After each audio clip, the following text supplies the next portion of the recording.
Assalamualaikum warahmatullahi wabarakatuh. Oke, kali ini mau membahas tentang Lazada lagi. Udah lama nggak membahas tentang Lazada.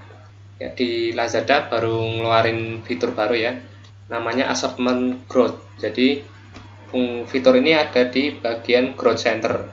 Jadi ini fungsinya untuk saran yang dikasih dari Lazada, dari sistemnya, ya untuk memperbaiki toko ya, untuk optimasi buat ningkatin penjualan. Jadi enaknya jualan di Lazada itu kita udah dipandu dari awal bikin toko sampai optimasinya udah ada. Jadi intinya kalau main di Lazada itu ikuti aja apa yang diminta sama Lazada. Pokoknya kita turuti kemauan dari Lazada. Ya pasti bakalan cepet bertumbuh gede untuk tokonya. Ya terbukti untuk beberapa toko baru ini untuk dapat penjualan pertama itu juga lebih gampang. Ya asal itu tadi kita ikuti apa yang dimaui oleh Lazada. Seperti menyelesaikan challenge atau memakai beberapa fitur yang disediakan di Lazada. Oke, kali ini mau fokus ke fitur yang baru namanya Assortment Growth. Kita buka dulu. Ya, kenapa saya membahas ini? Karena menarik ya. Jadi kalau kita jualan di marketplace lain, kita kalau mau optimasi itu kadang bingung. Kira-kira apa sih yang kurang dari toko kita? Jadi kalau di Lazada ini sudah semua di analisis sama Lazadanya sendiri. Jadi di Lazada itu seperti punya AI atau kecerdasan buatan buat menganalisis toko kita. Biar kenapa sih kok nggak ada pertumbuhan atau gimana sih cara ningkatin penjualan berdasarkan toko dan produk yang kita upload. Jadi nggak secara umum tapi ini khusus untuk per tokonya. Oke, untuk di assortment growth ini yang terbaru ada yang namanya Honey Score. Jadi ini filosofinya diambil dari lebah. Yang nggak tahu untuk alasannya kenapa pakai fitur ini, menamai fiturnya dengan Honey Score. Tapi ini dia mengindikasikan ada 3 jenis kualitas ya, kualitas untuk tiap-tiap produk kita yang baru diupload. Jadi ini fitur khusus untuk optimasi produk yang barusan kita upload. Jadi biar produk yang kita upload itu sempurna. Nah untuk parameternya ini ada dari sana ya, ini dari promosi. Terus ada performa toko, ada kontribusi merek, popularitas, sama keunikan produk. Nah, kenapa fitur-fitur kayak gini penting? Ya karena makin gede skornya, kita itu dapat jatah untuk traffic tambahan. Makanya kalau kita ngikuti apa yang diminta Lazada, itu bakalan traffic di toko kita gede.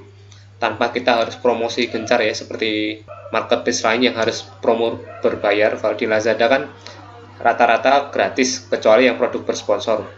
Jadi kita tinggal manfaatin aja fiturnya. Oke, langsung kita bahas untuk dalamnya ya. Jadi nanti di fitur assortment growth yang baru ini, yang Honey Score, untuk produk baru ini nanti akan langsung dicek untuk skor produknya. Jadi ini untuk skor di atas 60 nanti akan hijau seperti ini, menandakan kualitasnya udah cukup bagus. Dan kalau ada yang kurang lengkap itu biasanya skornya menengah, agak kuning ini. Berarti ini perlu ada perbaikan. Nah, di dalamnya ini sudah dijelaskan detail ya. Kita bisa buka. Nah, ini adalah 5 skor parameter tadi. Jadi, untuk optimasi kita tinggal ngikuti aja yang ada panduan dari sini. Ya, misal dari promosi dan daya tarik, kita cek aja mana yang belum kita penuhi. Ya, contohnya ini untuk pengisian atributnya udah bagus skornya, karena skor produknya yang saya upload itu rata-rata udah 100 semua. Terus naikkan produk, ini karena kehabisan kuota nggak saya naikkan. Terus flash sale juga nggak ikut karena dropship ya, jadi keterbatasan stok, jadi nggak bisa ikut. Terus untuk diskonnya belum saya aktifkan juga. Jadi nanti untuk memperbaiki skor ini kita tinggal ngikuti link ini aja. Ini contohnya ini ya, ini langsung diarahkan ke halaman produk. Jadi kita suruh ngaktifin untuk diskonnya. Terus suruh ngaktifin voucher. Terus untuk terakhir ada gratis ongkir. Nah memang sih kalau kita ngaktifin semua ya rata-rata paling nggak kuat ya, bakalan boncos. Jadi kita usahakan maksimalkan apa yang bisa kita penuhi. Ya contohnya untuk voucher ini ya, coba saya cek untuk vouchernya. Klik buat voucher. Kenapa tidak aktif padahal saya udah bikin voucher. Oke, setelah saya cek di sini ternyata voucher saya sudah habis ya. Jadi saya cuma menyediakan 100 voucher, ya ternyata sudah diklaim semua. Nah, jadi tugas saya tinggal untuk memperbaiki skor tadi, tinggal saya buat voucher baru. Jadi ini ternyata vouchernya nggak aktif ya, karena sudah habis. Jadi ketawanya kita nggak usah bingung-bingung mau optimasi, itu tinggal ngikutin aja panduannya di sini. Terus selanjutnya dari performa toko. Ini ada kualitas layanan. Ini kualitas layanan meliputi respon chat ya. Terus masalah retur, pengiriman tepat waktu. Ini seperti skor yang ada di depan pas halaman dashboard. Terus ada performa penjualan. Nah, ini biasanya kita suruh ikut campaign atau fitur promosi yang diadakan di Lazada buat meningkatin penjualan. Terus untuk parameter lain ini ada kontribusi merek. Nah, untuk kontribusi mereknya ada kurang rendah. Nah, kontribusi merek ini yang pertama ada daftar campaign. Nah, ini karena skor saya ada yang merah ya, jadi nggak bisa ikut campaign, jadi akhirnya di sini dianggap kurang. Ya karena jarang ikut campaign, ya karena juga produknya juga jarang masuk nominasi untuk campaignnya Lazada, jadi kategorinya nggak masuk gitu. Terus ini ada kontribusi dari total pengunjung. Jadi ini disarankan untuk share produk kita ya, bisa melalui feed atau follower, bisa di-share ke sosmed. Ini banyak yang jarang melakukan ya, karena saya jarang, rata-rata ya untuk seller di Lazada jarang nge-share produknya di sosial media atau di tempat lain. Jadi ini memang bagus banget di fitur assortment growth ini. Kita disarankan untuk nyoba untuk share produknya keluar. Jadi untuk datangin traffic dari luar. Terus jadi untuk kontribusi merek ini intinya untuk brand awareness ya. Jadi untuk merek toko kita biar dikenal lebih luas. Terus selanjutnya mengenai popularitas. Nah, popularitas ini cuma satu aja fokusnya. Jadi ini mengenai judul produk dan kata kuncinya. Di Lazada udah ada alat yang deteksi ini ya. Jadi tahu kalau judul produk kita relevan, nanti akan ada skornya di sini. Tapi untuk punya saya ini popularitasnya udah bagus, jadi nggak perlu diedit-edit. Jadi misalnya skor kalian merah di sini ya berarti judul produknya perlu diperbaiki. Terus selanjutnya mengenai keunikan produk. Nah, ini mengenai yang pertama produknya termasuk produk unik atau enggak, maksudnya ada kompetitornya banyak enggak, seller lain yang menjual produk sama dengan kita. Nah, atau dari segi harga. Jadi ini satuannya dalam gap ya. Jadi ini dibandingkan sama dengan seller-seller lain. Terus mengenai hasil pencarian yang unik. Nah, ini mengidentifikasi produk kita itu muncul dengan pesaing yang banyak atau enggak. Nah, ini kendalanya buat yang para dropshipper yang rata-rata untuk produknya dari supplier itu banyak yang jual. Nah, ini biasanya akan merah seperti ini. Karena ini yang saya jual juga produk dropship dan yang jual banyak. Ya pasti otomatis keunikan produknya agak rendah. Ya karena banyak yang menjual barang sejenis. Oke, terus di sini juga ada laporannya ya dari tren produknya. Nah, ini ada disajikan jumlah grafiknya dalam 7 hari atau 30 hari terakhir, jadi detail sekali. Kalau kalian bingung baca grafiknya, ini udah ada penjelasan grafiknya ini. Terus jumlah kliknya juga ada.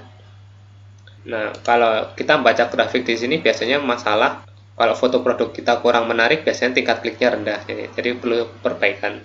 Ya bisa dilihat dari data grafik di sini. Oke, selanjutnya itu ada tab lain, yaitu di bagian perbaiki produk. Nah, setelah kita baca data skor produk baru kita, terus ini ada fitur lagi untuk perbaiki produk. Kalau ini sebenarnya udah ada yang dulu ya, udah ada sebelumnya. Jadi kita ditunjukkan produk mana yang perlu diperbaiki. Ini biasanya karena masalah skor produk. Untuk produk yang kurang dari 100 itu biasanya nanti akan muncul di sini. Ya, contohnya di sini ini ada salah satu produk saya yang perlu perbaikan. Coba kita klik ya untuk perbaiki. Nah, dengan klik ini kita langsung diarahkan ke produk yang harus diperbaiki. Oke, jadi benar ya, untuk produk ini skor produknya baru 91. Jadi untuk Lazada itu menyarankan harus 100% ya. 100/100 untuk skor produknya.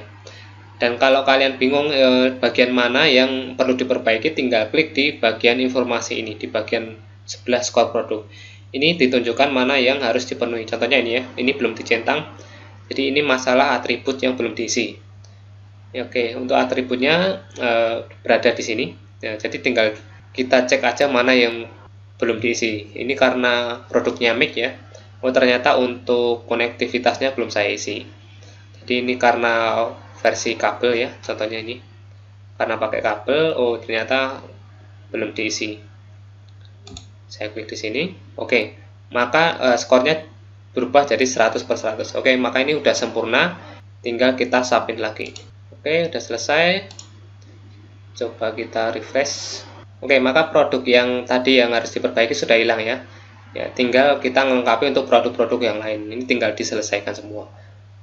Oke, itulah fungsi dari untuk perbaiki produk ini. Jadi kita ditunjukkan produk mana yang perlu kita perbaiki. Dan nanti otomatis kita dicarikan produk yang ada di toko kita yang perlu dirubah. Oke, itu tadi mengenai sedikit review dan gimana cara penggunaan tentang penggunaan fitur assortment growth dari Lazada. Jadi untuk data ini dijelaskan ya. Dijelaskan ini merupakan produk yang diupload 30 hari terakhir. Jadi ini khusus menampilkan produk-produk baru. Nah, udah tinggal kita ikuti, maka dipastikan kita dapat traffic tambahan dari seperti yang dijanjikan oleh Lazada tadi. Sedikit tips untuk kalian yang beberapa yang nggak bisa memenuhi seperti di sini ada flash sale, naikkan produk, diskon, voucher atau gratis ongkir. Terutama yang tiga ini ya, diskon, voucher, dan gratis ongkir. Nah, kalau kita mengaktifkan semua pasti ya akan resiko ya, karena ini bisa di double claim.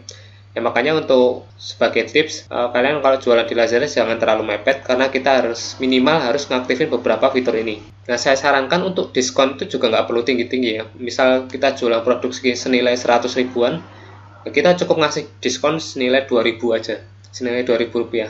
Yang penting tujuan utamanya itu mengaktifkan semua fitur diskon dan voucher.